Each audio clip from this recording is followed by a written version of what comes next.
Ô, Mauro, e aí, outra informação que eu tive também, alguns colegas trouxeram, né, que essa entrevista do Gabriel não repercutiu bem internamente, tanto por conta da questão do departamento médico, dirigente chateado, e até por conta da comissão do Tite, né? Como é que você acha que vai impactar internamente essas declarações do Gabriel, até falando sobre renovação e continuidade do Gabriel num futuro longo? Bem, eu acho que assim, o Flamengo não vai falar nada, eles vão ficar em silêncio, não vão falar nada. Vai depender muito de como o presidente do clube vai lidar com isso. Acho que aí que está a grande questão. Se o Landim se sentir desafiado, né, por tudo que o André falou nessa situação aí, da maneira como ele se comportou nessa entrevista, eu acho que vai segurar a renovação. Se ele se deixar levar pelo medo de o jogador ir embora do Flamengo no ano seguinte, né, de graça, tipo, não renova contrato, faz um pré-contrato a partir do meio do ano e vai para um outro clube e jogar bem em outro clube, aí ele vai se apegar ao passado e vai renovar o contrato. Eu acho que assim, o Gabriel dificilmente vai jogar como titular no primeiro momento. Eu acho que vai ser difícil ele se encaixar pela característica, pela maneira como o Tite está mandando no time. O Tite já deu aí sinais que quer mais um ponta direita, ou seja, ele quer mais um jogador para ter opção, ter duas opções de cada lado, né? Luiz Araújo mais um de um lado, Cebolinha e Bruno Henrique do outro. Então, é um sinal de que ele quer jogar dessa forma e não utilizar pela direita outros jogadores com características diferentes. E o Gabriel joga pela direita, em geral. Então, assim, ele parece meio, não diria fora dos planos, mas ele está longe de ser prioridade. Ele não joga como centroavante, como homem de área, ele tem dificuldades ali, o ano foi muito ruim. O Tite já herdou uma situação na qual ele já era reserva, não foi o Tite que o barrou, foi o Sampaoli, e antes o próprio Vitor Pereira na final do Carioca, no primeiro jogo, também colocou o Gabriel no banco.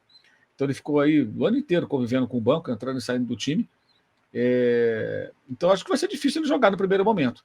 E sem autocrítica, sem entender que ele vai ter que fazer um esforço para jogar, então é mais difícil, quero dizer, dele em campo entrar, jogar bem e mostrar alguma coisa para justificar a renovação. Agora vai depender muito de como é que o Landim vai resolver isso aí. Isso vai ficar com o Landim. Se dependesse do Marcos Braz, estava renovado o contrato, ele que negociou, foi o departamento de futebol, que fez uma negociação inicial com o staff do atleta, com o representante do atleta. Então acho que agora vai depender muito do presidente do clube. O que o Landim pensa a respeito, o que ele acha a respeito. Né? E já travou a renovação. Mas até quando vai segurar? Se o Gabriel chegar no começo do ano jogar bem, acho que eles vão renovar correndo. Vão renovar correndo. E voltou a jogar bem, mesmo que depois não jogue nada. Agora, uma opção, né, seria, Gabriel, vamos que tivesse um desempenho razoável e tal, renovar por um ano. Por que 4 anos? Vamos renovar por um ano. Se você fizer em 2024 metas altas, não as metas do Davi Luiz, põe metas altas, titular em tantos jogos, mais de tantos gols, mais de tantas assistências, sei lá, você coloca ali um número que para ser batido o cara tem que jogar bem, e aí renova automaticamente. Porque ninguém aí não tem. Gente, se o Gabriel estivesse jogando bem, a gente não estava nem discutindo isso aqui. Se o Gabriel de 2023 fosse igual ao de 2019, 20, começo de 21, ou até 22, quando ele fez uma parceria boa com o Pedro e ajudou bastante o Pedro, ele foi bem no ano passado.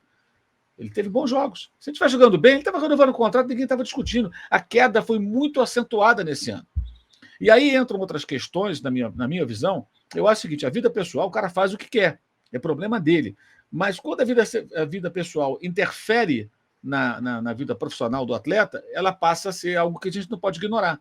Então, o que se percebe é o Gabriel preocupado em ser músico, o Gabriel fazendo uma festa, que é o direito dele, mas, poxa, que falta de habilidade, né? Dias depois de uma eliminação vergonhosa na Copa Libertadores, com o torcedor magoado. Ninguém tem que ir lá encher o saco dos convidados, como foram lá uns caras lá.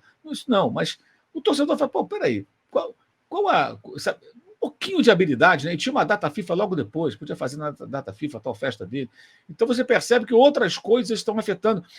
Olha, no documentário do Beckham, tem um momento em que o Alex Ferguson pega o Beckham pela mão, ele é menininho ainda, e leva para o vestiário do Manchester United, foi para conviver, tem as imagens, essa parte é sensacional, acho que vocês viram também, e mostra os jogadores, o time principal, como quem diz, garoto, você vai jogar com esses caras.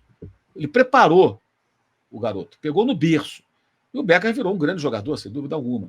Em dado momento, a mulher dele vai ter um bebê, um spoilerzinho, e ele vai vai tirar uma foto com a Beyoncé e uma outra estrela da música para uma capa de revista. A mulher dele fica puta lá, a Vitória Beckham, porque, porra, a mulher vai ter um filho, o cara tá tirando foto em capa. Ele virou um popstar. O futebol passou a ser um...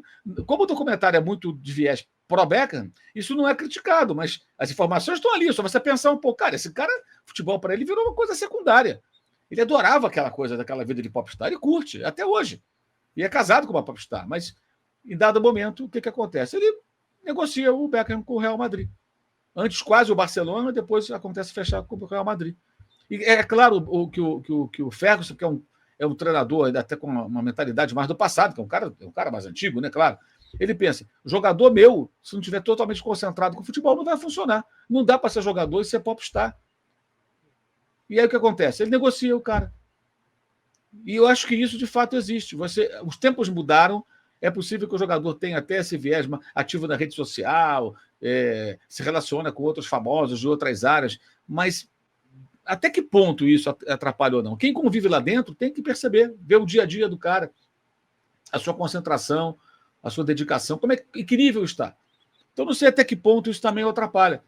Mas como ele não faz autocrítica nenhuma na entrevista, e parece que não faz em lugar nenhum, isso é muito ruim, cara.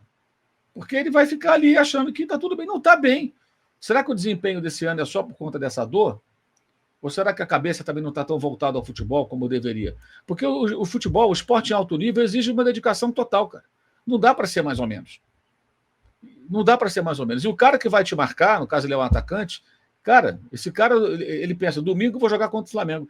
Esse zagueiro, esse volante, esse adversário, ele vai estar se preparando como nunca, cara. Porque ele sabe que é um jogo que dá visibilidade. Se ele anular o Gabigol, anular o Pedro, anular a Arrascaeta, esse marcador, ele ganha pontos, cara. O adversário se prepara muito. Se você não se preparar também, você não vai jogar. Então tem todo um cenário também que se mistura da vida do Lil Gabi, do Gabi e do Gabigol. O Gabigol tá de licença, né?